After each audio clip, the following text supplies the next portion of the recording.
when he loves God more than he loves you, it will help him to love you the way he needs to love you. Loving God first is the most important thing for him, for your spouse. If he does not know how to love God, he can't know how to love you. So when you are choosing who to marry, choose someone who loves God. What you need to check out for in his life or her life is, does she love God? Does he love God? How important is God to his life? How important is God to our life? Praise God, somebody. Are you in church this evening? Don't ever associate with someone who does not love God.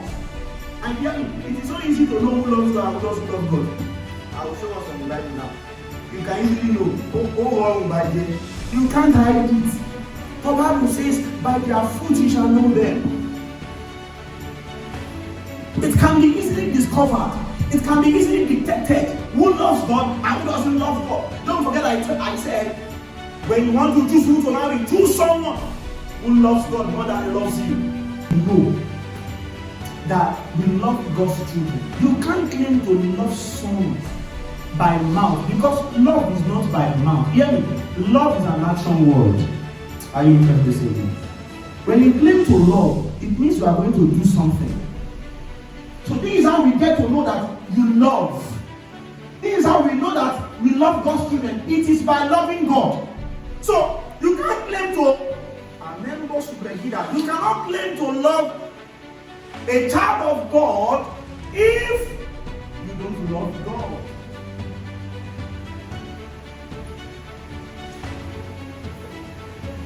You can't claim to love a child of God if you don't love God.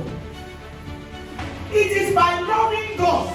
And remember, we read from John 14:15 that says that what it means to love God, it is to obey his command. So this place also established that fact for us, that it is by loving God and obeying his commands. So you can't listen me and say, Pastor, I love you. I will not believe you. You love me, and let me see how you love God. Because show it to me. If you need to love me, show it by loving God. Because if you claim to love me and you don't love God, then you are lying, you are deceiving me. So if anybody tells you I love you, don't argue. Just watch that person. Look at the person's life. Does that person love God?